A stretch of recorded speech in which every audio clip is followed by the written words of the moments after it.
예, 반갑습니다. 이제 두 번째 강의 바로 이제 시작을 할 텐데요. 오늘 이제 강의의 제목을 이제 가짜 교회를 거부한 극단적 분리주의자들이라는 제목으로 잡았습니다. 퍼가모 시대 우리 성경대를 믿는 그리스도인들이 믿음을 지키고 이 성경적인 성별의 신앙을 끝까지 이어나가기 위해서는 가짜 교회와의 싸움이 필수적이었습니다. 예. 그래서 여기 보시면 이제 가짜들이 이렇게 딱 보이는데 그 가짜들을 향해서 호전적으로, 전투적으로 투쟁할 수 있어야 한다는 얘기죠. 그렇죠? 예. 자, 우리 강의 들어가기 전에 먼저 성경 한 구절을 함께 보고 갈 텐데요. 예, 우리가 좀 집중하는 차원에서 한번 이제 같이 읽어보도록 하겠습니다. 갈라디아서 5장 9절의 말씀입니다. 여기 앞에도 화면 나옵니다. 예, 화면 보시고 같이 읽으면 좋겠습니다. 예. 적은 누룩이 온 반죽을 부풀게 하느니라, 이렇게 말씀을 하고 있습니다. 예. 자, 왜 성경되는 사람들은 극단적인 분리를 하는가? 그러니까 진리에 무지한 사람들의 시각에서 본다면 우리를 극단적으로 평가하지만 사실 이것은 성경적인 성별의 본질입니다. 극단적인 분리가 필요한 이유는 바로 지역교회와 성도의 거룩함을 오염시키는 것은 우리가 흔히 간과하기 쉽고 지극히 사소하다고 여기는 작은 누룩에서 비롯되기 때문에 그런 것입니다. 그러니까 그런 작은 누룩을 조금이라도 틈을 주고 받아들이는 순간 바로 오염이 확산되고 걷잡을 수 없이 망가지게 되는 것이죠. 그 적은 누룩은 소위 믿지 않는 불신자들이 아닌 소위 믿는다고 하는 그런 가짜 교회들, 또 성경적 진리에서 이탈한 배교자들에 의해서 보통 적은 누룩이 이렇게 번지게 됩니다. 그래서 성경적 성별을 지키려면 그들로부터 과감한 성별이 필요한 것이죠. 바로 교회의 순수성을 지키기 위함입니다.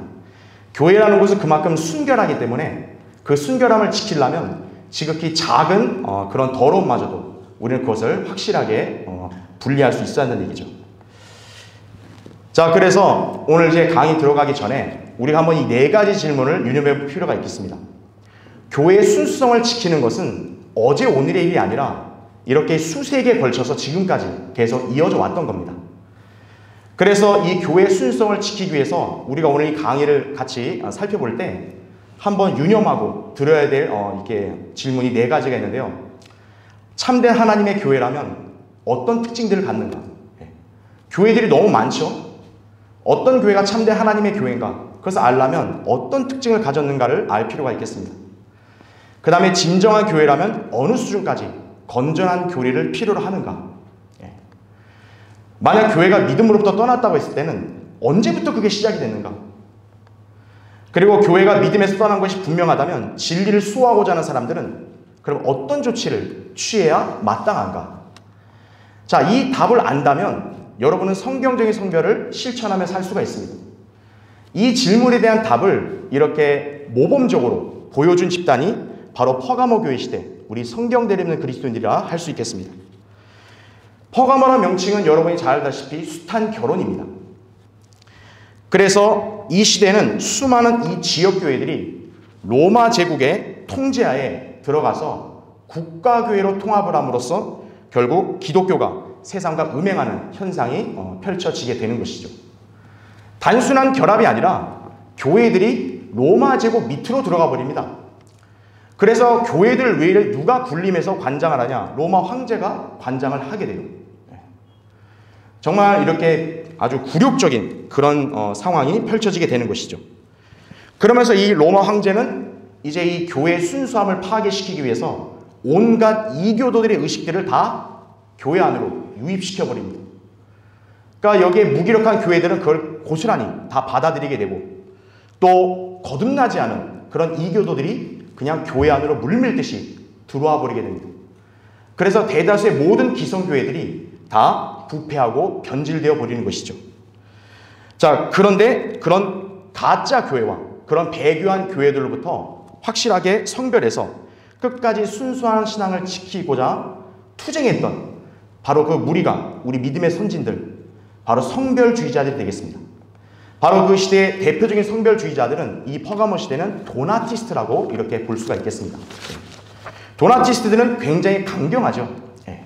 이따 자세히 설명을 드리겠지만 이 그림에서는 상징적으로 두 부류가 서로 치열하게 격렬한 싸움을 벌이죠. 한 부류는 어제 강의 때 여러분도 들으셨겠지만 어거스틴입니다.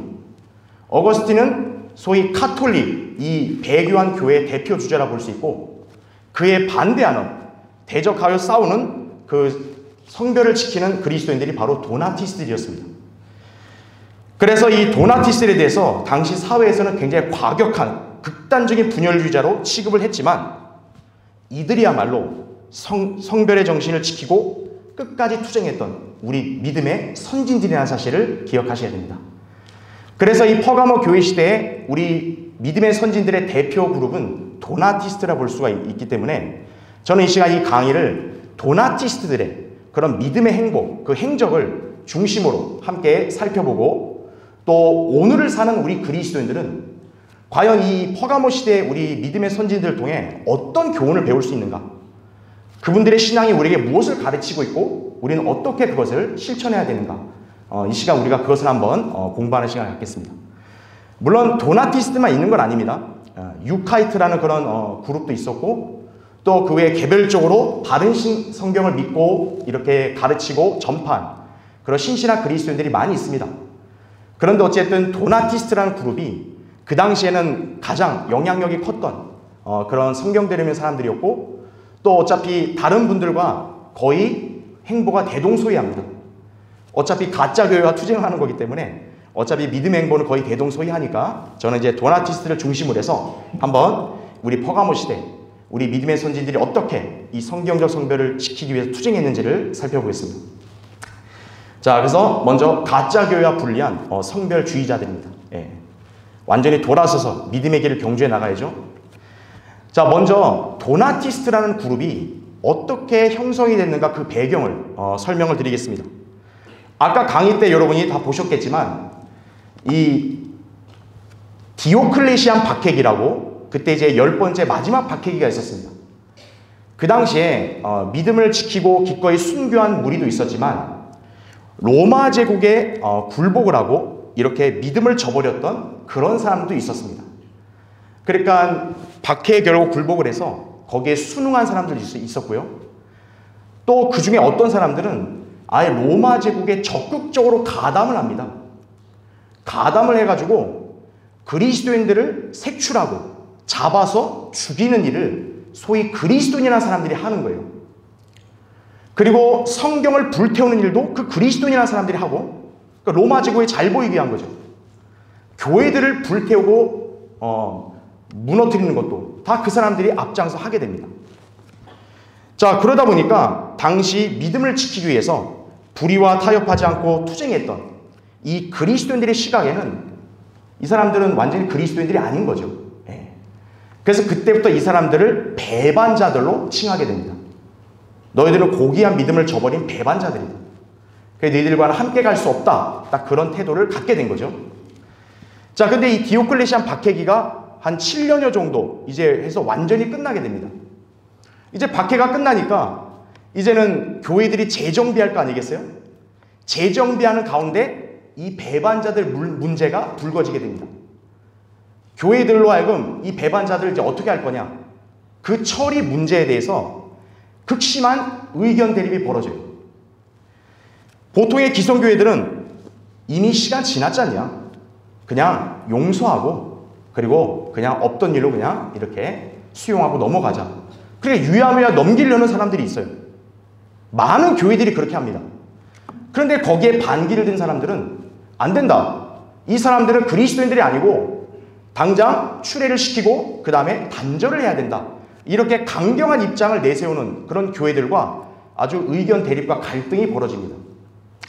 그래서 용서 및 수용을 하자는 집단은 기성교회들이고요.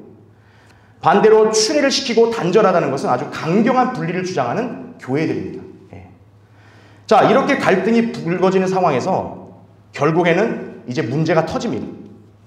자, 여러분 여기 북아프리카 이 카르타고란 지역을 잘 기억해 두세요. 이 북아프리카 카르타고에 이제 한 교회에 주교를 서임하는 과정에서 이제 분열이 일어납니다. 주교는 이제 오늘날로 따지면 이제 목사를 가리킨다 보시면 되는데, 이 교회를 담당하는 지도자를 임명하는 사역자들이 있을 거 아니겠습니까? 그 사역자들 중에 한 명이 배반자였던 거예요. 당시 이 배반자들 안에는 소위 목사급 되는 지도자들도 로마 제국에 가담해서 그리스도인들을 죽인 일을 벌였거든요. 그들이 시간이 지나고 나서 아무렇지 않게 버젓이 그냥 교회 사역을 하고 있는 거예요. 그리고 그 북아프리카 카르타고에 있는 교회의 목사를 임명하는 사람들 중에 그 배반자가 목사를 임명한다? 이것은 도저히 말이 안 된다. 이제 그렇게 해서 결국 그 모든 것은 무효라고 주장을 하고, 이게 너희들 다 자체가 부패하고 변질되었기 때문에 우리는 기꺼이 여기서 분리를 하겠다. 그렇게 해서 바로 분리하는 집단이 생기게 되고, 그들이 바로 성별주의자들입니다. 예. 그래서 이 분리가 바로 이 북아프리카, 이 카르타고 지방에서 이제 이때 벌어지고, 그래서 결국 교회들 안에서 이렇게 분리가 일어나게 된 거죠. 자, 그래서 그때 이제 분리되어 나온 그룹, 이 그룹을 이끄는 지도자가 바로 마조리누스였습니다. 예. 그래서 이 마조리누스를 중심으로 해가지고 이 집단이 이렇게 잘 형성이 되고 점차 세력이 확장되어 가는 중에, 안타깝게도 마조리누스는 먼저 죽음을 맞이합니다. 그렇게 해서 결국 그 뒤에 후계자로 지도자에 내정되는 사람이 바로 도나투스입니다. 그래서 이때부터 이 모임의 이름을, 이 지도자의 이름을 따서 도나티스트라고 그렇게 부르게 된 것이죠. 예. 바로 이 도나티스트들이 이제 북아프리카 지방, 여기서 이제 세력이 확장이 돼서 3, 4세기에 이르러서는 아주 괄목할 만한 그런 성장을 이루게 됩니다. 기성의 이 보편적인 교회들과 딱 절연을 하고 독자적으로 모임을 갖는 건데도 이 당시에 도나티스트들의 모임의 세력이 굉장히 확장이 돼요. 이 성별의 어떤 그런 신앙에 동조하는 사람들이 여기에 이제 합세를 하게 된 것이죠. 자, 그래서 이 도나티스트 그룹이 어느 지역에 형성되냐면, 이제 오늘날로 보면은 이 북아프리카에 있는 튀니지 부근, 바로 여기가 이제 카르타고가 있습니다. 그래서 이제 그 옛날에 로마 제국에서 재건됐던 카르타고 지역을 도식화하면 대충 이런 그림이 이렇게 나온다고 합니다. 그래서 이제 오늘날은 이 현재도 이 카르타고 지방에 이런 어떤 약간 유적이 남아있다고 하죠. 그래서 이 부분에서 바로 우리 믿음의 선진들, 도나티스트들이 이제 마침내 독자적인 어떤 성별의 신앙을 가지고 모임을 시작을 하게 된 것입니다. 자, 그러면 우리는 도나티스트들은 왜 그런 기성교회들로부터 과감하게 분리를 했는가? 우리가 표면적으로 보면 저기 그냥 배반자한 사람이 있다고, 그 한 사람이 그냥 보기 싫다고 그렇게 분리해서 나갔냐? 그런 감정적인 차원의 문제가 아니에요. 도나티스트들이 성별하게 된 문제의 근원은 아까 우리 처음에 질문 보셨죠? 진정한 교회는 어떤 교회냐 이거죠. 그리고 교회의 순수성은 도대체 어느 정도까지 지켜지고 보호되어야 하는가? 교회의 순수성을 지키는 문제, 거기에 초점을 맞춘 것이 바로 도나티스트들입니다. 그래서 이 도나티스트들은 기성교회들은 이런 문제에 엄격하지 못했어요. 그러니까 로마 제국의 편에 서서 동료 그리스도인들을 박해하고 성경을 불태운 일 한 자들을 아무렇지 않게 그냥 예전 성도처럼 받아줬지만, 도나티스트는 절대 그럴 수 없다는 얘기죠. 바로 그들은 교회의 순수성을 중시하고 이를 수호하려는 헌신적인 자세에서 바로 이런 분리를 하게 됐다는 점을 여러분이 잘 기억하셔야 됩니다. 예. 어떤 감정적인 차원이 아닙니다. 예.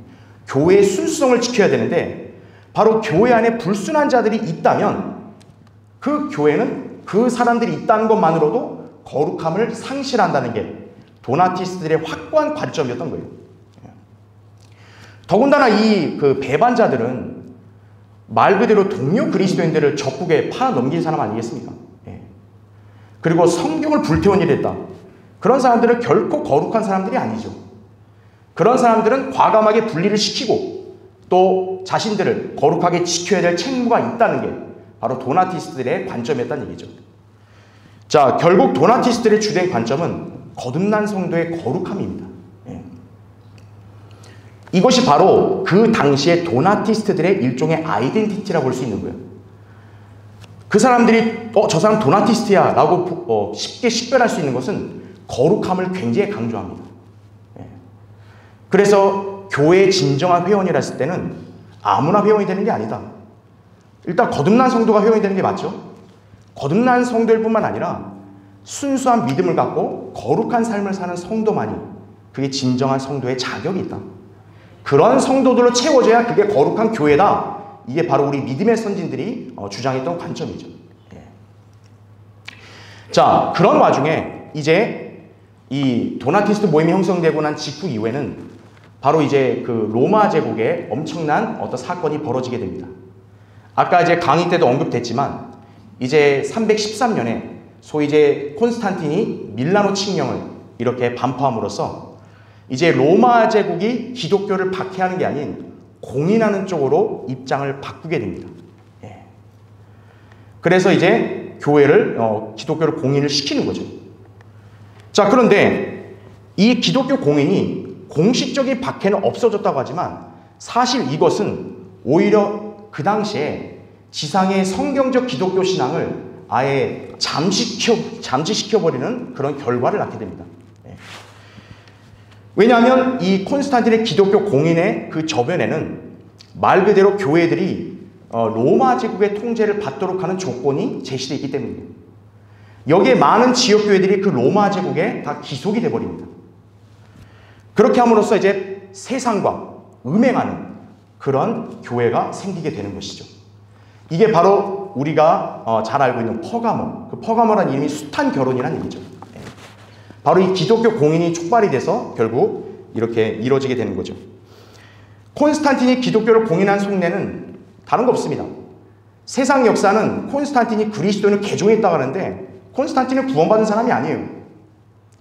한 가지 정치적 목적 때문입니다. 로마 제국이 당시 이렇게 혼란기가 있고 이것을 안정되게 수습을 하고 통치를 하려면 단합이 중요했다 이거죠. 그 단합시키는 데 있어서 해결해야 될 것은 바로 기독교에 대한 자세였어요. 그러니까 기독교를 포용을 해야죠. 그렇죠? 네. 바로 그 목적으로 기독교를 장려하는 정책을 펼쳐서 환심을 사는 겁니다. 자, 그래서 이 콘스탄틴이 부정한 결혼을 성사시키기 위해서 공회를 소집을 해요. 이 공회에 AD 313년에 많은 교회들 또 대표자들이 거기에 소집에 응해서 참석을 하게 됩니다. 그러면서 이제 거기서 어떤 게 만들어지냐, 바로 교권제도가 형성이 되는 거죠. 지역교회들이 하나님 말씀으로 자치적으로 규제를 받는 게 아니라 로마 제국이란 틀 안에서 거기서 통제를 받는 그런 일이 이제 펼쳐지게 되는 거죠. 교회들이 어느 하나의 제도에서 운영이 되는 거죠. 바로 이것이 이제 로마의 국가교회, 바로 이것이 시작이 되는 것이고요. 이게 이제 사실상 이제 카톨릭이 된다고 여러분 이해하시면 되겠습니다. 그래서 로마 카톨릭과 그리고 오늘날의 일반 개신교회들, 우리가 제도화된 교회라 부르죠, 그렇죠? 네. 제도로 교회가 운영이 되는 거예요. 어떻게 보면 그 시작이 바로 여기서 됐다고 그렇게 이해하시면 되겠습니다. 네. 자, 그런데 콘스탄틴의 한 가지 걸림돌은 자기는 그리스도인이 아니거든요. 본인은 태양신을 숭배하는 이교도입니다. 그러니까 이교도들의 지지를 받는 사람이 기독교를 공인한다 그러면 이교도의 반발이 심하겠죠. 이교도의 반발을 잠재우고 기독교를 끌어안으려면 한 가지 방법, 기독교와 이교도를 바로 혼합을 시키는 거죠. 그래서 기독교를 장려하지만 그 기독교 안에 이교도의 온갖 의식과 그 다음에 형상과 절기가 다 들어오도록 만듭니다. 그래서 이교도들이 하는 모든 것들을 단순히 뭐냐, 그냥 기독교의 이름만 붙여라 이거예요. 그러니까 오늘날의 로마 카톨릭의 모든 의식들은 어떻게 보면 다 이교도에서 그대로 유입이 된 거죠. 자, 그렇게 함으로써 결국 이 괴물 같은 하나의 거대한 가짜 교회가 결국 탄생을 하게 된 거죠. 자, 그러면 이 콘스탄틴이 이렇게 주도하는 이 소위 말하는 국가교회, 여기에 그러면 누가 들어가느냐? 가짜 성도들이죠. 제대로 된 믿음을 갖지 않은 그런 가짜 성도들은 거기에 거리낄 게 없는 거죠. 왜냐하면 들어오면 교회에 기꺼이 일요일날 다닐 수 있도록 해주죠. 그리고 성직자들에게는 온갖 혜택을 주죠. 선물 공세도 하죠. 거기를 마다할 사람이 없는 거죠. 자, 여기에 또 누가 합세를 하느냐? 박해를 모면해 보려는 그리스도인들입니다. 아, 이제 박해가 너무 신물난다 이거예요. 그러니까 너무 지치고 힘드니까 그냥 그대로 순응하고 어쨌든 뭐 예배 드리고 교회 모이는 거 할 수 있으니 그냥 하자. 현실에 타협하는 사람들인 거죠. 바로 이런 사람들로 구성된 게 소위 말하는 이제 로마 제국에 다 종속이 됨으로써 이제 거대한 그런 국가교회가 계속 형성돼 나가는 것이죠. 그러나 중요한 것은 뭐냐? 이 공예 소집이든 또 콘스탄티네 그 회유든 여기에 응하지 않고 과감히 거부한 사람들이 있었다는 얘기죠. 그게 바로 우리가 잘 알고 있는 바로 우리 성경대를 믿는 그리스도인들이겠죠. 특히 이제 침례 교도들, 이들은 콘스탄틴 황제가 교회를 소집하는데 이렇게 거부하고 과감하게 분리를 시도합니다. 왜 그러냐면 그 기독교 공인 안에서 이루어지는 교회들, 그 교회들은 국가와 결탁을 한 거기 때문에 이거는 비성경적이라는 얘기죠. 그래서 이들은 정교 분리의 성경적 원칙을 준수하는 사람들입니다. 특히나 도나티스트들은 이 관점이 굉장히 확고했죠. 아까 얘기했다시피 거룩함을 그토록 강조하는 그런 그리스도인들이 하물며 저 불결하고 악한 국가와 결합되는 걸 용인할 수 있겠나요? 용인할 수 없죠. 그래서 이렇게 분리 원칙을 고수하게 됩니다. 자, 그렇게 도나티스트들이 어쨌든 싸움을 하지만 안타깝게도 결국 로마 제국의 권세를 힘입은 그런 가짜 교회 세력들이 계속 확산이 됩니다. 그리고 이제 AD 325년 바로 이 콘스탄틴 황제가 이 니케아 공회를 소집을 하면서 이제 교회들과 목사들 위해 실질적인 우두머리로 이제 군림을 하게 됩니다. 그렇게 하면서 이제 이 기독교계는 황제를 등에 업은 카톨릭 교회로 굳어져 가는 것이죠.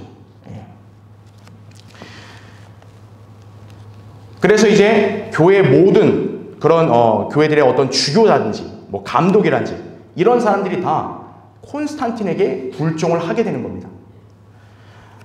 그래서 모든 이 배교한 교회들, 그냥 열성만 있는 교회들은 전부 다 이 로마 제국에 들어감으로써 그 교회의 모든 교리와 실행을 누가 결정하냐? 로마 황제가 결정합니다. 성경에 따라서 해야 되는데 그게 아니라 로마 황제가 결정한 대로 맹목적으로 따라갈 수밖에 없는 거예요. 이미 그 제도 안으로 들어가 버렸기 때문에. 그래서 또 콘스탄틴은 이렇게 온갖 회유를 통해서 자기가 교회들 중에 최고위에 군림했다는 것을 공공연히 알리고 그 밑에 있는 사람들은 그 콘스탄틴에게 아부함으로써 결국 온갖 혜택을 받고 그냥 편안하게 그냥 하나의 종교 생활에 그런 교회를 다니는 것으로 안주하게 되는 것이죠. 특히나 이교도들도 너도 나도 다 교회로 물밀듯 들어옵니다. 왜냐하면 기독교로 개종하게 되면 금화 20개라든지 흰옷 한 벌 같은 선물을 주거든요. 일요일은 휴무령을 반포했습니다. 일요일날 일도 못해요. 그럼 할 수 있는 게 뭐겠습니까? 저 돈도 주니까 교회 가는 거죠. 황제가 교회를 다니니 당시 기독교는 인기 종교로 부상을 하게 되는 거죠. 결국 그렇게 함으로써 이 교회들이 완전히 부패했고 그 교회들 안에 이교도들은 그냥 그리스도인이 아닌데 그리스도인 체하고 들어오고 그 사람들을 세상을 다 그리스도인들로 간주해버리고 그래서 가짜 그리스도인들이 되고 양산되고 또 그런 사람들이 더 교회가 모여지면 또 가짜 교회가 더 많이 생기고 이제 그런 일이 벌어지게 되는 것이죠. 콘스탄틴의 목적은 오직 한 가지입니다. 단합입니다. 단합. 교회든 이교도든 모두 하나 되라 이거죠. 로마 안에서 하나 되라 이거예요. 자, 게다가 그보다 앞선 시대요. 아까 우리 스마나에서 배웠지만 이 앞선 시대부터 교회들 안으로 스며들어온 이 거짓 교리들이 본격적으로 실행이 되기 시작합니다. 특히나 대표적으로 이제 유아 세례도 있지만 특히 침례에 의한 중세, 침례로 구원받는다는 이 거짓 교리가 이제 이 로마의 국가교회가 형성되고 난 이후부터는 아예 본격적으로 그것을 확립해서 가르치죠. 그래서 이 두 거짓 교리가 바로 배교자들이 전통이라고 부르는 것으로부터 이게 시작이 됩니다. 그래서 이 두 가지를 거부하면 곧 로마의 국가교회, 카톨릭을 거부하는 것과 똑같은 거예요. 그러니까 그걸 거부하는 사람들이 우리 성경되는 사람들 아니겠어요? 그 성경되는 사람들을 그래서 죽이는 명분으로 이것이 사용이 된 거죠. 그러나 중요한 것은 우리 신실한 그리스도인들과 교회들은 거기에 아랑곳하지 않았다는 사실입니다. 성경되는 그리스도인, 특히 도나티스트들은 오직 믿는 성인들의 침례만을 인정을 합니다. 유아세례 잘못됐다 이거죠. 오직 구원은 믿음으로 받는 거고 그렇게 구원받은 사람들이 이렇게 침례에 순종하는 것이다. 그렇게 가르치며 실행을 한 거죠.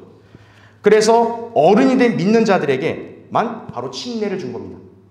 그것은 곧 이 비성경적인 국가교회를 거부한다는 그것을 시인한 것과 똑같은 거예요. 자, 이런 일이 벌어지니까 결국 이 로마의 어떤 국가교회와 또 거기에 합류한 소위 배교한 교회들 가만히 두고 볼 수 없겠죠. 결국 이들은 이 성경되는 사람들을 이제 공격을 하기 시작합니다. 그러면 우리 성경되는 사람들은 거기에 그냥 무기력하게 당하냐? 그게 아니라 똑같이 투쟁을 하기 시작합니다. 그래서 바야흐로 로마 정부에 종속되어 교회의 순수성을 잃어버린 배교자들, 그들과 성경적 기독교 신앙을 지키기 위해 과감하게 성별한 분리주의자들 간의 투쟁이 벌어지게 되는 것이죠. 자, 이 부분에 대해서는 이제 프렌드라는 기독교 역사학자가 이 도나티스트라는 교회의 이 책을 저술하면서 이렇게 표현합니다. 자, 이때부터 기독교에 대해서 판이하게 다른 두 가지 해석이 나왔다 이거죠. 이제 기독교가 두 갈래로 나뉘는 거죠.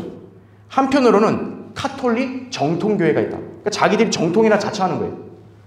이 교회의 특징은 통일성을 유지하고 평화로운 발전을 기하기 위해서라면 세상 어떤 악과도 타협할 태세를 갖춘다 이거죠. 그러니까 이들에게 중요한 것은 현상 유지입니다. 자기들이 잘 구축해 놓은 이 전통, 질서 이거를 그대로 지키기를 원하는 게 바로 이 소위 기성교회들, 카톨릭 교회예요. 자, 여기에 반대해서 또 한편으로는 거기 밑줄 친 거를 보시면 열성적이고 그 다음에 세상에 대하여 공공연히 적대감을 드러내고 이겁니다. 그 당시 도나티스트들과 성경된 사람들의 특징이 뭐냐? 바로 세상에 대해서 적대감을 드러낸다 이거죠. 그리고 개인주의적이고 다른 이론을 절대 용납하지 않는 교회라는 얘기죠. 세상은 이렇게 구분할 줄 모릅니다. 그러나 우리는 기독교를 했을 때는 모두 똑같이 보는 게 아니라 명백히 두 가지가 다르다는 점을 우리는 기억을 해야 됩니다. 그래서 이 책에서는 이제 3세기 아프리카 기독교 특징들 중에 가장 두드러진 것 하나가 로마 제국의 적대감을 갖고 그 제도에 절대 타협하지 않는 것이었다라고 그렇게 설명합니다. 아까 그 도나티스트 근거지가 어디라 그랬습니까? 북아프리카라 했죠. 카르타고. 여기 바로 아프리카 기독교 특징이 얘기했다는 것은 도나티스트를 겨냥한 거죠. 바로 그들의 특징은 로마 제국에 순응하는 게 아니에요. 적대감을 갖고 어떤 일이 있어도 무슨 제도를 해도 타협하지 않는다는 얘기죠. 그렇게 강경한 입장을 고수했다라고 그렇게 보시면 되겠습니다. 자, 그러니까 결국 어떻게 하냐? 결국 이단으로 이렇게 낙인을 찍어버리는 거죠. 황제와 주교들이 모여서 회의를 열어가지고 이들을 절대 가만 놔둘 수 없다. 그래서 이단으로 낙인 찍인 다음에 이제 대대적으로 박해를 가하려고 합니다. 도나티스트들은 분명히 얘기합니다. 그 당시 교회로 자처하던 자들은 이미 타락해서 배교를 했다는 거죠. 아까 도나티스트들이 왜 처음에 분리했나요? 배교자들, 소위 말하는 기독교 신앙을 배반하고 로마 제국에 가담해서 신앙을 파괴시킨 자들, 그들을 받아들였기 때문에 분리한 거 아니겠습니까? 그렇죠? 그런 교회들이 다 로마 제국으로 들어간 거예요. 그러니까 이미 변질되고 부패한 교회들은요, 배교하는 것은 시간 문제입니다. 배교라는 것은 갑자기 멀쩡한 사람이 하루아침에 되는 게 아닙니다. 이미 그전부터 조금씩 변질된 조짐을 보여왔던 거예요. 어떤 계기로 그것이 이제 도화선이 돼서 촉발되는 것뿐이죠. 예. 결국 배교한 그런 교회들과 그리스도인들은 분명히 그 이전에 변질되고 오염된 조짐이 있었다 이거죠. 아까 처음에 봤던 적은 눈, 그거를 그냥 아무렇지 않게 받아들이고, 그죠? 예. 타협하고, 그런 사람들은 결국 변질되기 시작한 거고, 그거를 빨리 해결하지 않으면 결국 배교할 수밖에 없게 되는 겁니다. 예. 자, 그래서 도나티스트들은 이 모든 교회들은 기독교 핵심 교리에서 떠났고 그 결과 하나님의 심판 아래 놓이게 되었다고 믿었다는 얘기죠. 콘스탄틴 치하에서 실시되었던 교회와 국가 간의 연합으로 교회는 이미 부패해버렸다는 게 그들의 관점이었습니다. 특히나 유아 세례, 또 침례나 세례로 구원받는다는 이 거짓 교리, 이거에 대해서는 강력하게 반발하고 거부합니다. 그래서 도나티스트들은 아예 보란듯이 믿는 성인에게 재침례를 줍니다. 바로 왜 성인들에게 침례를 다시 주냐? 그 이전에 물뿌리를 받았던 것, 그런 것들, 카톨릭에서 한 모든 유아세례나 그런 침례는 다 그런 쓸모없는 무효라고 그렇게 주장하는 거기 때문에 그런 것이에요. 자, 그렇게 해서 이제 도나티스트들의 활동이 있었고, 또 아까 제가 간단히 언급했던 유카이트들, 이제 유카이트는 로마 제국 동쪽 끝에 있던 우리 성경 되는 사람들 모임입니다. 이 유카이트란 단어의 뜻도 영어로는 비순응자라는 뜻입니다. 즉 뭐냐면 이 세상과 이 로마의 국가교회에 순응하지 않겠다는 거죠. 그래서 이분들도 역시 재침례를 시행을 하게 됩니다. 그렇게 함으로써 이 로마 제국이 관장하는 이 국가교회를 반대하는 이 성경대를 믿는 우리 성별의 신앙을 가진 사람들은 그래서 재침례를 행한 것이에요. 그래서 국가교회가 아닌 하나님 말씀을 따르기 원한 우리 믿음의 선진들은 카톨릭이라 불리는 배교자들과 관계를 단절하고 분리를 하게 된 거죠. 이거를 두고 볼 수 없었던 바로 콘스탄틴과 소위 이제 카톨릭 기성교회들은 이제 이 성경대를 믿는 성별주의자들을 죽여야겠다고 그렇게 결심을 하게 됩니다. 그래서 이 도나티스트를 향한 이제 로마 제국의 박해가 시작이 됩니다. 콘스탄틴과 더불어 시작이 됐고 니케아 공회 후에 아예 확산이 됐죠. 사실은 이 퍼가모 교회와 이 도나티스트들이 어떤 식으로 박해를 당하고 순교를 당했는지에 대한 상세한 기록은 역사에 남아있지가 않습니다. 그래서 저도 사실 그거를 많이 찾아보려고 노력을 했지만 사실 이렇게 어떻게 끔찍하게 박해를 당했는지 생생한 기록은 사실상 찾기가 어려워요. 그냥 저는 전해진 역사에 근거해서 이분들이 어떤 박해를 당했는지 이렇게 설명을 드리겠습니다. 일단 공회가 소집이 돼서 이제 카톨릭의 기성교회들이 그 콘스탄틴한테 이렇게 호소합니다. 저기 그 성별주의, 분리주의자들이 자꾸 우리를 공격합니다. 누가 옳은지 판단해 주세요. 도나티스트들도 당당히 얘기합니다. 그 침례에 의한 중생, 구원받는다 그 교리 마귀의 교리입니다. 황제는 지금 그런 교회들이 하고 있는 이건 다 마귀가 하는 짓이라고 그렇게 단죄를 하죠. 콘스탄틴은 어떻게 정리할까요? 당연히 기성교회 편이겠죠. 도나티스트들을 정죄를 합니다. AD 314년에 정죄를 하죠. 그래서 도나티스트들의 재산을 몰수해버립니다. 그 다음에 교회 폐쇄 조치를 취하고요. 그 자리에서 몇몇 성도들을 직결 사형에 처해버립니다. 자, 이 방침에 대해서 도나티스트들은 결코 이걸 따를 수 없는 거죠. 극도로 반발하며 거부했습니다. 그러니까 이제 어떤 조치를 취하냐면 도나티스트 근거지에다가 군대를 파견합니다. 그래서 학살을 시행을 하게 되죠. 어떻게 끔찍한 학살이 이루어졌는지는 역사에 자세한 기록이 나오진 않습니다. 다만 전해지는 바에 따르면 이렇게 몇몇 사람들이 끔찍하게 죽었다는 것은 확실하고요.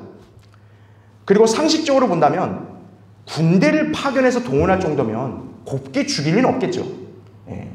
아주 끔찍하게 죽임을 당하고 소위 말하는 이제 사역자들은 아예 추방이 되어버렸습니다. 자, 도나티스를 향한 박해는 콘스탄틴 때 멈추지 않고요. 그 사후에도 계속 이어집니다. 아까 제가 소개했던 지도자 도나투스 있죠. 도나투스는 AD 347년에 이렇게 가울로 유배가 되고요. 그 다음에 355년에는 순교를 당한 것으로 전해집니다. 그리고 377년에는 이 로마 황제 그라티안이 이제 도나티스트로 하여금 공적인 사적인 모임 일체 갖지 말라고 금지를 내립니다. 그러면서 이제 모임이 금지됐으니 교회도 필요 없지, 교회도 뺏어버립니다. 그리고 호노리우스 황제 제위 때는 409년인데요. 도나티스트들을 이단으로 비난합니다. 그래서 교회를 포기하라고 종용을 합니다. 자, 여기에 순응할 수 없었던 도나티스트들은 카르타고에서 열린 공회에서 적극적으로 항변을 합니다. 411년에 286명 카톨릭 대표가 279명의 도나티스트들을 하고 이제 논쟁을 벌이게 되는데요. 결과적으로 승리는 결국 카톨릭이 승리하게 됩니다. 어차피 기울어진 결과가 나올 수밖에 없었던 거죠. 여기에 영향력을 행사했던 인물이 바로 어거스틴입니다. 그래서 이 어거스틴이 누미디아 종교회의에서 유아 세례를 거부하는 사람들을 이렇게 저주해버립니다. 그러니까 이건 딱 정확히 도나티스트를 겨냥한 거죠. 재침례를 줬다는 얘기는 유아 세례를 거부하는 거니까 이단이라고 바로 저주를 하게 됩니다. 그러면서 도나티스트들은 만약 어떤 카톨릭 교도를 재침례 주다가 발각이 되면 즉시 사형에 처할 것임을 경고를 받아요. 이렇게 해서 도나티스트들은 계속 전방위적인 압박을 받을 수밖에 없었다라는 얘기죠. 그리고 그뿐만 아니라 도나티스트를 비난하는 온갖 책들을 소위 사상가들이 다 씁니다. 그러니까 세상에서 도나티스트를 어떻게 비춰줬겠어요? 완전히 이상한 광신자 집단을 비춰줬겠죠. 그렇죠? 자, 그런 박해까지 받게 되고, 자, 결국 이제 세 번째 볼 거는 이 도나티스트들을 향해서 맹렬히 공격하는 대상이 나옵니다. 바로 어거스틴이죠. 자, 어거스틴은 이게 로마 제국과 카톨릭의 공격에도 도나티스트 세력이 자꾸 확장이 되자 카톨릭에서는 이건 도저히 놔둘 수 없다. 너무 위협이 되니까 이 세력을 분쇄할 수 있도록 결국 어거스틴이라는 인물을 내세우게 됩니다. 그래서 이 어거스틴은 당시 분리주의자들을 겨냥해서 반대하는 주장을 펼치게 됩니다. 어거스틴의 주장은 이거죠. 교회란 오직 카톨릭 교회만이 진정한 교회다. 그래서 카톨릭 교회와 단절하면 그것은 곧 저주를 받는 것이라고 이렇게 선언을 합니다. 그래서 어거스틴 서신에는 이렇게 나와요. 여기 이제 다 읽진 않겠지만요. 아무리 도나티스트 너네들이 경건하고 거룩한 삶을 살아도 카톨릭 교회로부터 분리돼 나갔다. 그거는 곧 그리스도의 통일체를 이간시켰다는 그 죄이기 때문에 그 한 가지 죄만으로 너희들은 이렇게 하나님의 진노가 너희들 위해 머물러 있다. 이렇게 얘기한 거죠. 다시 말해 구원받지 않았다고 그렇게 저주를 해버리는 거죠.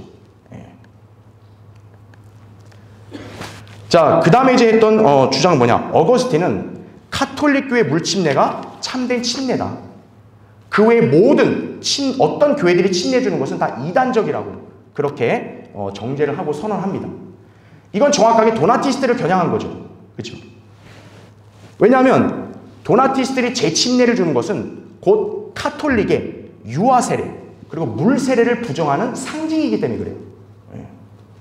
그러니까 어거스틴은 그걸 정확하게 알고 있기 때문에 이것을 하는 도나티스트들을 없애려면 이것을 이단으로 정죄할 수밖에 없습니다. 그래서 유아 세례가 성경적이고 그 외에 유아 세례 받은 사람을 재침례 주면 그건 이단이다. 이렇게 선언을 하게 됩니다. 그러면서 AD 416년에는 유아 세례를 결국 법으로 제정을 해버리는 것이죠. 그래서 결국 뭡니까? 유아 세례를 부정하면 법을 어기는 범죄자가 되는 거예요. 결국 죽임을 당할 수밖에 없는 겁니다.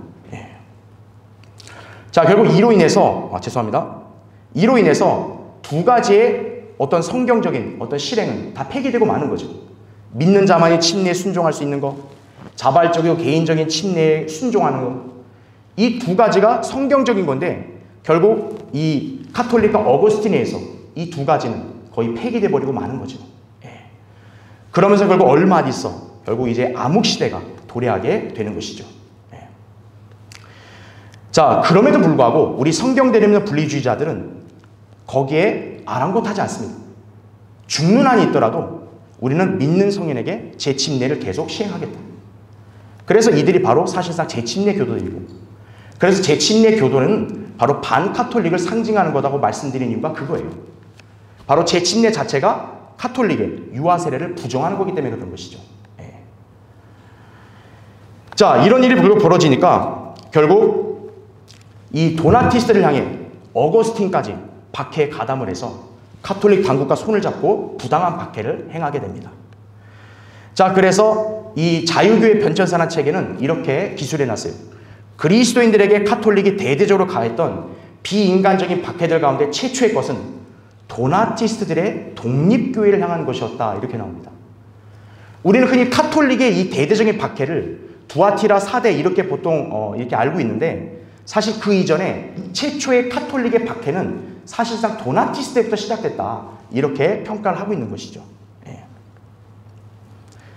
자, 여기서 한편으론 또 어떤 일이 벌어지냐. 이제 마귀가 이 외부의 적을 통해서 도나티스트를 공격했다면 그걸로 잘 안 되니까 이제는 이 도나티스트 모임의 내부의 분열을 조장을 합니다. 예. 이 분열로 인해서 도나티스트 모임은 쇠퇴를 하게 돼요. 자, 아까 초기 지도자가 도나투스라 말씀드렸죠. 이 도나투스 이후에 이 지도자들부터 이제 강경한 태도가 뭔가 변화될 조짐을 보입니다. 바로 어떤 이야, 도나투스 다음 지도자가 이제 파르메니안이라는 주교인데, 이 사람은 재침례를 요구하지 않겠다고 얘기합니다. 이건 뭔가 이상한 거죠. 재침례가 왜 중요하냐면은 아까 얘기했던 카톨릭을 철저하게 부정하고 분리했다는 표식인데, 이 도나티스트로 개종한 사람들에게 재침례를 요구하진 않겠다. 이렇게 주장을 합니다. 근데 거기에 더해서 그 도나티스트 모임에 티코니우스라는 그런 사상가가 있어요. 이 사상가는 한술 더 떠서 그 정도 갖고는 약하다. 재침례를 거부해야 된다. 이렇게 주장을 합니다. 이거는 마치 뭐와 똑같냐면 카톨릭의 유아 세례를 인정하는 꼴이 돼버리는 거예요.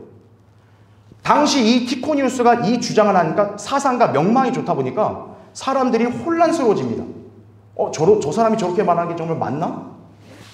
그렇게 막 혼란이 되고 이거 재침례 무조건 안 줘도 되는 건가? 막 이렇게 되면서 조금씩 균열이 나고 분열이 생깁니다.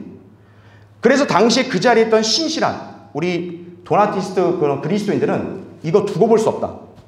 이 티코니우스는 빨리 추방을 시켜야 된다. 그렇게 주장을 하게 됩니다. 자, 이러한 분열을 누가 지켜보냐? 바로 어거스틴이 보는 거죠. 그래서 어거스틴은 굉장히 이걸 보고 티코니우스의 가르침을 인정해버립니다. 거봐, 니네가 옳은 게 아니야. 티코니우스 봐. 이렇게 저렇게 얘기하잖아. 재침례 거부해야지. 예. 그렇게 하면서 가르침을 채택을 하죠. 예. 그러니까 이 어거스틴은 도나티스트의 분열을 또 조장을 한 거죠. 어떻게 보면. 그죠? 자, 그렇지만 어쨌든 티코니우스를 가까스로 내쫓고 도나티스트 모임을 지켜내는데, 문제는 그 다음 지도자입니다. 그 다음 지도자는 이제 프리미언 주교인데, 이 지도자가 나왔을 때 막시미아라는 사람이 또 들고 일어나요. 이 사람은 도나티스트를 뜯어 고쳐야 된다고 이렇게 주장을 합니다. 전면 개혁을 주장을 해요. 그래서 이제는 어떤 얘기하냐, 카톨릭에 대해서도 좀 더 덜 대립적으로 가야 된다. 무조건 대립만 하는 게 능사가 아니다. 이렇게까지 얘기를 해버립니다. 이때 어마어마한 분열이 나게 되고 막시미안한테 많은 사람이 붙게 되고 결국 도나티스트 모임은 이렇게 분열이 생기기 시작합니다. 결국 세력이 약화가 지속이 되는 거죠. 그래도 중요한 것은 그 믿음을 가까스로 다른 신실한 그리스도인들이 지켜왔다는 사실이에요. 지도자는 부재했습니다. 그 이후에는 역사 기록에 지도자가 누가 있는지는 나오지 않아요.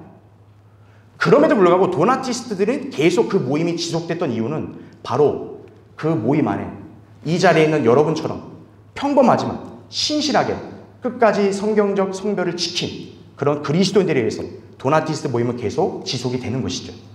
그러나 영향력은 어쨌든 예전 같지가 않게 됐다라는 것이죠. 자, 어쨌든 그럼에도 불구하고 성경적인 사람들의 명맥은 계속 유지가 됩니다. 그래서 도나티스트들의 자취는 계속 이어지고요. 암흑시대가 지난 이후에도, 암흑시대 이후에도 이제 7세기경 모슬렘이 북아프리카를 점령한 그때까지 도나티스트 명맥은 계속 유지가 됩니다. 자, 여기까지가 이제 우리가 퍼가모 이제 시대 우리 믿음의 선진들의 행적을 살펴봤는데요. 이제 시간 관계상 저는 이제 빨리 이제 이 성별을 통해 어떤 교훈을 배울까? 이 교훈을 살펴보겠습니다. 지금부터가 어떻게 보면 중요합니다. 우리가 이 퍼가몬 시대의 성별주의자들의 이 관점이 또 이들의 성별 운동이 과연 오늘을 사는 우리에게 어떤 교훈을 주냐, 저는 세 가지로 여러분에게 이것을 소개해 드리려고 합니다. 첫째는 교회관입니다. 진정한 교회는 무엇이냐? 바로 거룩한 성도들의 모임이란 사실이죠. 이 교회 안에는 순수한 믿음과 성결한 삶을 사는 그런 성도들로만 구성이 돼야 그게 진정한 교회다라고 이렇게 도나티스트는 주장을 합니다. 그래서 이제 도나티스트들이 어떤 생각을 가졌는지가 여기에 설명이 되는데, 교회가 자격도 없는 회원들을 받아들여 그들을 품에 안고 있다면 그런 자들과 교제한다는 것 자체만으로도 그 교회는 오염된 것이다. 이게 도나티스트들이 확고히 믿었던 관점이에요. 그런 교회는 더 이상 그리스도인들의 참된 교회가 될 수 없다는 사실이죠. 교회 회원 자격이 없는 사람들이 누굽니까? 거듭나지 않은 사람들이죠. 그뿐만 아닙니다. 배교한 사람들, 하나님의 교회를 대적하고 신앙을 파괴시킨 그런 자들은 교회 회원 자격이 없다는 얘기죠. 그런 사람들과 교제하는 것 자체만으로도 이미 그 교회는 오염된 거예요. 그 오염으로부터 자신을 지켜야 된다는 얘기죠. 그래서 도나티스트들은 굉장히 거룩한 삶을 강조했습니다. 그래서 여기 설명에도 보시면 교리에 있어서만큼은 굉장히 건전했다. 그래서 반대자들도 시인하는 바라고 얘기합니다. 일부 극단주의자들이 설치고 다녔지만 절대 다수의 도나티스트들은 이들을 혐오했다는 얘기죠. 세상 역사에는 도나티스트들이 마치 시위를 일으키고 폭동을 일으키고 아주 잔인한 사람들로 묘사하는데, 그건 일부 극단주의자들이 한 거고요. 실제 도나티스트들은 거룩한 삶을 영위한 사람들입니다. 그래서 어느 모로도 비난의 여지가 전혀 없다고 그렇게 역사에서도 평하고 있어요. 그래서 이들은 자신들을 더럽히지 않으려고 다른 교회들과의 관계를 극력 피했다라고 이렇게 그들의 행적을 묘사하고 있습니다. 자, 그래서 도나티스트들이 가진 관점, 참된 교회라면 거짓 교회들과 국가로부터 성별을 해야 된다는 얘기죠. 그래서 국가교회에 예속된 교회들은 이미 오염된 거다. 그건 교회가 아니다. 딱 선을 긋습니다. 그리고 배교자들에게는 용서 없다. 이거죠. 배교했다는 것 자체는 이미 순수함을 잃어버린 거기 때문에 그 사람들이 끼어있는 순간 그 교회도 순수함을 잃을 수 있다는 거죠. 그 다음에는 국가로부터 분리정책을 확고히 견제하는 게 성별의 본질이다. 이걸 얘기했습니다. 왜냐하면 기성교회들이 바로 로마 제국에 들어감으로써 국가교회가 돼버렸잖아요. 국가와 하나가 됐죠. 그건 비성경적이라는 거죠. 국가로부터 확실하게 분리정책을 해야 그게 성별의 본질이다. 이렇게 얘기했죠. 그런 면에서 이들은 종교개혁자들보다도 더 철저하고 단호한 성별의 정신을 가진 사람들이었다. 우리는 그렇게 볼 수가 있습니다. 그래서 이 도나티스트는 신약교회에 관한 바울의 가르침을 굉장히 준수합니다. 그래서 도나티스트들은 공개적으로 죄를 지은 사람에게 관용을 베풀게 되면 교회는 그 거룩한 특성과 부르심을 잃게 되고 신약교회로서의 모습을 이렇게 잃게 된다고 가르치는 거죠. 오늘날 성경대로 믿는 교회도 이 배교와 반역에 대해서는 관용을 베풀지 않죠. 성경대로 분리조치를 시행합니다. 그 이유는 바로 고린도서 5장 6장에서 바울이 가르쳤던 그 교리를 우리가 준수하기 때문에 그런 거죠. 자, 그래서 우리가 받아야 될 첫 번째 교훈은 거룩함과 순결을 지키기 위해서 우리는 거룩하라는 명령을 준행하고 주님과의 교제를 꾸준히 지속을 해야 됩니다. 거룩한 성도가 모인 교회만이 진정한 교회라는 게 도나티스트의 관점이에요. 여러분이 거듭난 성도라면 그 한 가지로 국한되는 게 아니라 여러분의 삶 자체가 거룩한 삶을 지속해야 된다는 사실이죠. 자, 두 번째 관점은 최종 권위에 대해 단호한 입장입니다. 이건 이제 시간이 없기 때문에 제가 빨리 넘어가겠습니다. 아까 얘기했던 소위 이제 카톨릭 교회는 이제 로마 황제 콘스탄틴부터 위시한 황제가 감독 역할을 하죠. 그래서 교회의 모든 교리와 실행의 최종 결정권자가 로마 황제가 되어버립니다. 성경이 아니게 되는 거죠. 그러나 도나티스트들은 성경을 최우선의 자리에 놓은 성경대로 믿는 사람들이라고 역사는 평하고 있습니다. 도나티스트 교회 책에 보면 성경을 통해 하나님 말씀에 대한 순교적 헌신, 이것이 도나티스트들의 핵심이었다라고 이렇게 분명히 주장을 하고 있는 것이죠. 그렇기 때문에 이 도나티스트들은 하나님 말씀을 순교적으로 목숨을 바쳐 지켜야 된다 하니까 비성경적인 전통과 교리를 과감하게 거부했던 거죠. 또한 우리는 성경이 또 다르다는 걸 볼 수 있습니다. 카톨릭 기성교회들은 아까 강의 때 나왔듯이 유세비우스가 50권을 복사를 했다 그랬죠. 거기서 이제 제롬이 라틴 벌게이트라는 성경을 만들어냅니다. 거기서 나온 것이 바로 로마 카톨릭의 린즈 드웨이 성경이죠. 그리고 오늘날 일반 교회들이 쓰는 한글 개역 성경이죠. 이들은 성경이라는 거 들고는 있어요. 근데 문제는 이들은 자기들이 들고 있는 성경도 최종 권위가 아닙니다. 이들의 최종 권위는 결국 가장 이렇게 명망 있고 높은 사람, 그 사람은 학자나 목사의 말을 듣는 거죠. 그러나 우리 성경대를 믿는 그리스도인들은 이렇게 하나님께서 보존하신 바른 말씀을 최종 권위로 삼았습니다. 이 당시의 시기에도 바른 성경을 믿고 실행하는 그리스도인들이 있었습니다. 자세한 그런 기록은 찾아보기 어렵지만, 그러나 울필라스가 번역한 바로 고토 역본이라든지, 그렇죠? 울필라스의 고토 역본이라든지, 메슬롭이 번역한 아르메니아 역본이라든지요. 그 다음에 그루지아 역본 같은 경우, 이것이 오늘날 우리가 사용하는 바른 성경과 같은 계열의 성경을 보시면 됩니다. 모두 헬라어 표준 원문이에요. 바로 이런 성경을 믿고 사용한 그리스도인들이 이 당시에 존재했다는 얘기죠. 이들은 로마 제국에 타협하지 않았고 과감하게 진리를 전했던 사람들입니다. 그래서 또 어떤 분이냐, 크리소스톰이 있죠. 시리아계열 비잔티 원문을 사용했고 복음을 전파하고 바른 성경을 사용했다는 죄목으로 불법자로 투옥된, 그래서 나중에 러시아어로 성경을 번역한 그런 훌륭한 인물도 있고, 또 카톨릭은 성 패트릭이라고 이렇게 둔갑을 시켰는데 사실 패트릭은 카톨릭 교리를 가르친 적이 없어요. 전천년주의자입니다. 그래서 요한복음 1장 12절로 복음을 전파했던 그런 사람이었고요. 그 외에도 이런 여러 부류의 사람들이 있습니다. 자, 우리가 시간이 없기 때문에 다 설명할 수 없지만 확실한 것은 이분들은 우리와 같은 바른 성경을 썼다는 얘기죠. 바른 성경을 쓰고 믿음을 지키니까 어떤 거예요? 성별의 신앙을 계속 이어나갈 수 있었던 거죠. 그래서 이 도나티스트들은 하나님의 말씀에 대해서요, 그 성경적 신앙을 목숨을 다해 지킵니다. 도나티스트들은 만약 그리스도인이 황제나 그의 친위대에게 발각되면 죽기까지 믿음을 지켜야 하고, 어디에다 성경을 숨겨놓았는지를 발설해서는 안 된다고 주장을 합니다. 그러니까 자기 목숨을 잃는 안 있더라도 성경을 절대로 지켜야 된다는 얘기예요. 그래서 죽음도 불사했다 이거죠. 그러니까 필립 샤프는 그걸 갖고, 이 사람들은 죽음을 멸시하는 광신적 태도를 가졌고 순교자 멸류관을 타려고 돌진한다. 그러니까 죽으려고 작정한 자들이다. 그렇게 조롱을 합니다. 그러나 성경은 이렇게 말씀하죠. 죽기까지 신실한 사람에게 멸류관을 준다는 이 말씀을 믿었던 사람들이니까 기꺼이 죽음도 불사했던 것이죠. 최종 권위를 하나님 말씀을 여긴 사람들이기 때문에 그렇습니다. 자, 오늘날 우리도 마찬가지입니다. 하나님께서는 우리 수중에 한글 킹제임스 성경을 최종 권위의 성경으로 주셨어요. 여러분, 이 성경이 최종 권위인 걸 믿습니까?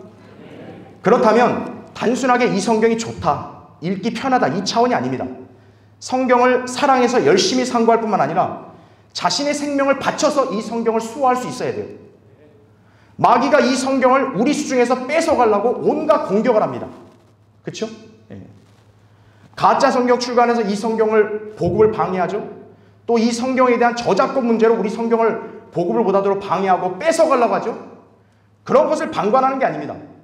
여러분이 한글 킹제임스성의 최종 권위를 믿는다면 목숨을 다해서 이 성경을 지킬 수 있는 그런 그리스도인이 되어야 된다는 얘기죠. 도나티스트는 그런 삶을 살았던 사람들이에요.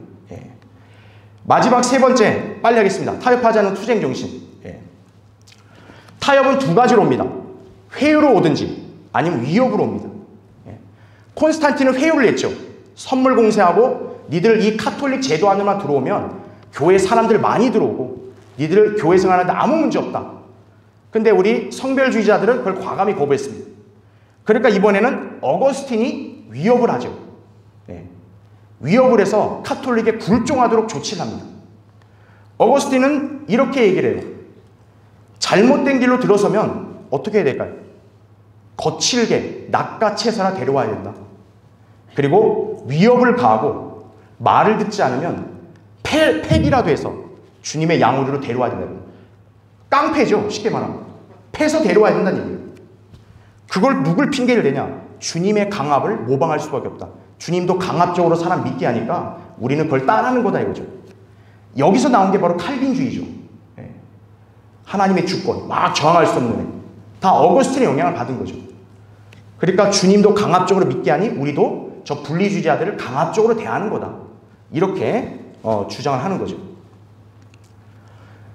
그러나 우리가 알아야 될 게 뭡니까? 성별주의자들은 그러한 위협에도 굴하지 않았어요.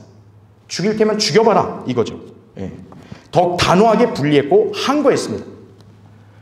그러니까 이제 어떤 식으로 또 유혹을 하냐? 아, 왜 꼭 그 정도 갖고 그러냐? 우리가 타협이라는 것도 그렇습니다.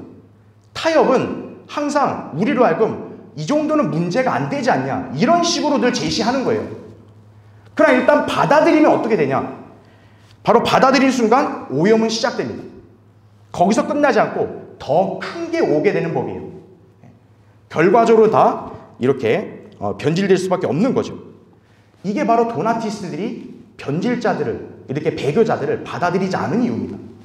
한번 받아주는 순간 더 크게 요구가 되는 거예요. 더 큰 죄 지은 사람도 받아줘야 된다. 이렇게 되는 겁니다. 그래서 도나티스트들이 그렇게 굳게 붙들고 지켰던 성경의 구절이 이거죠. 고린도전서 5장 6절, 12, 13절이죠. 적은 누룩이 온 반죽을 부풀게 하니 묵은 누룩은 떼어내 버리라 이거죠. 맨 밑에 나온 구절, 너희 가운데서 어떻게 하래요? 쫓아내라 이거죠. 도나티스트, 우리 믿음의 선진들 그걸 지킨 거예요. 그래서 우리도 그걸 지키는 겁니다. 성별에 관한 구절들 여러분들이 잘 알고 있기 때문에 제가 자세히 설명 안 해도 공통점이 뭡니까? 떠나는 겁니다. 따로 있으라는 겁니다. 분리를 강조하는 거죠. 그러니까 오염된 사람들과 같이 있으면 안 된다. 섞여 있으면 안 된다는 거죠. 분리를 시켜야 된다는 거죠. 아니면 내가 떠나야 된다 이거죠. 기존 교회가 잘못됐다. 그 여러분이 성별에서 이렇게 성경대를 이렇게 온 거 아니겠습니까? 그렇죠? 자, 그래서 타협에 넘어가지 않으려면 그냥 나 당신 의견에 동의하지 않습니다. 이 차원이 아니라 적극적으로 투쟁을 해야 됩니다.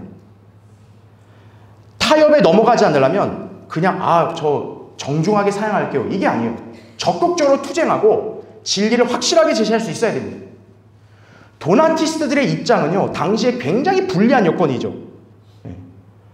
사방이 온통 도나티스트를 대적하는 자들이에요. 기성교회들이 다 카톨릭과 다 하나 돼서 도나티스트를 공격하고 있어요. 아무리 항변을 해도 결국 카톨릭 편이에요, 다. 그런 불리한 여건 속에서도 도나티스트는 굴하지 않았어요. 꿋꿋하게 맞서고 항거합니다. 또한 도나티스트를 향한 마귀의 공격으로 내분이 일어났을 때도 지도자가 이제 두각을 나타낸 지도자도 없어요. 모임 자체는 분명히 쪼그라들고 위축됐어요. 그럼에도 불구하고 무명의 신실한 그리스도인들이 끝까지 성별의 신앙을 준수했다는 사실입니다. 이게 왜 가능할까요? 성별의 신앙은 살아있는 신앙이기 때문에 그렇습니다. 살아있는 신앙은 사람 숫자에 좌우되지 않아요. 능력에 좌우되지 않습니다. 여러분이 하나님 앞에서 말씀에 순종하고 신실하게 생활하면 여러분 한 사람 한 사람이 이 성별의 신앙을 지킬 수 있는 거예요. 그 신앙은 살아서 움직입니다. 도나티스트들이 그렇게 위축돼서도 그 신앙은 살아서 지금 우리에게까지 이어지고 있는 거죠. 그래서 우리는 성별을 위한 투쟁을 결코 멈추지 말아야 됩니다. 오늘 이 자리에 계신 여러분은 여러분이 가진 신앙은 살아있는 신앙이란 확신을 가지셔야 됩니다. 왜냐하면 우리 최종 권위는 하나님 말씀인데 여러분 이 말씀이 살아있는 말씀인 걸 믿으십니까? 그러면 여러분은 이 말씀을 기조로 신앙생활 한다면 여러분 신앙생활도 살아있는 거예요. 우리는 외부의 규모를 볼 필요 없습니다. 하나님이 하신 말씀 그대로 이 기조로 해서 우리가 신실하게 성별의 신앙을 굳게 붙들고 나아가면 되는 것이죠. 그렇죠? 자, 이제 마지막 결론 맺겠습니다. 베드로전서 2장 9절에는 우리를 독특한 백성이라고 칭합니다. 이게 영어 단어로는 peculiar. 이 단어가 사실 부정적 의미를 내포하고 있어요. 즉 뭐냐면 이 단어는 우리말로는 독특하다고 하지만 사실 기묘하다, 별나다 또는 괴상하다 이 뜻을 갖고 있습니다. 그러니까 독특한 백성이라는 말 뜻은 뭐냐면 우리는 굉장히 괴상한 사람들이라는 뜻이에요. 세상이 우리 시각으로 우리를 바라볼 때는 괴짜입니다. 괴짜. 그럼 왜 우리를 괴짜로 보느냐? 간단합니다. 우리는 성경적인 성별을 실천하기 때문에 그런 거예요. 세상 그 누구도 할 수 없고 세상과 한 군데도 닮지 않은 그런 성경적 성별로 거룩함을 지키니까 우리는 세상 사람들이 볼 때 괴짜로 보이는 거예요. 바로 이 독특한 백성이 우리 성경대리면 그리스도인의 본질이라는 것을 꼭 아셔야 됩니다. 저는 이번 강의를 준비하면서 퍼가모 시대와 우리 휴거가 임박한 때 지금 우리가 살고 있다고 다 믿으시죠? 그렇죠? 이 시대와 상황이 좀 약간 비슷한 것 같다는 생각을 했습니다. 퍼가모 시대 그리스도인들에게는 어떻게 보면 희망이 없어요. 왜냐하면 그 다음이 암흑 시대잖아요. 암흑 시대는 아예 진리의 빛이 꺼져버린 시대입니다. 퍼가모 때 그리스도인들은 이제 세상은 카톨릭이 진짜처럼 행세하는 시대고 이제 진짜 그리스도인들은 이제 세상에서 이렇게 활동하기가 갈수록 어려워지는 시기예요. 그런 상황에 처한 위치가 바로 우리 휴거가 임박한 지금 이 시대 우리와도 흡사하다 봅니다. 우리가 사는 시대, 총체적 배교 시대입니다. 예. 그래서 우리가 사는 이 시대에도 저 많은 가짜 교회들이 있고 여기에서 믿음에서 떨어져 나가 배교하고 변질된 사람들도 있고 가짜 성경을 만든 사람도 있고 그런 사람들이 다 우리를 대적하는 위치에 있죠. 세상의 여론은 그런 사람들의 편에 있고 어떻게 보면 세상은 우리 편을 들어주지 않습니다. 마치 우리가 이상하고 잘못된 사람처럼 그렇게 몰아가요. 갈수록 이 총체적 배교 시대에 믿음을 지키기 어려운 것이 현실입니다. 그러나 중요한 것은 한 가지죠. 그러나 너는입니다. 흐름은 그렇게 가도 내 옆에 있던 동료나 내가 알던 교회가 갑자기 그렇게 안타깝게 그렇게 변질되고 부패하는 일이 생겨도 그러나 너는 이것이 성경에서 우리에게 강조하는 명령입니다. 오늘 이 자리에는 우리에게도 강조합니다. 그러나 너는 고귀한 믿음을 지키라. 그러나 너는 바른 성경을 지켜라. 그러나 너는 성경적 신앙을 지켜라 이거죠. 그렇기 때문에 이 도나티스트들 또 우리 퍼가모 시대 성경적 사람들을 통해서 우리가 배울 수 있는 것은 우리는 숫자는 많지 않습니다. 또 세상에서 우리는 굉장히 열세 있고 우리는 영적으로 보면 압박이 심해요. 그래도 중요한 것은 우리는 자고면하지 않고 주님만을 바라보고 앞으로 나아가는 것입니다. 그래서 여러분이 항상 이 거룩한 성별의 신앙을 잘 지켜서 여러분 자신과 여러분이 속한 지역교회 늘 거룩함을 유지할 수 있도록 지키시고 우리에게 전수된 이 성별의 신앙을 우리가 끝까지 지키며 나아가는 그런 우리가 되기를 바라겠습니다. 자, 마치겠습니다.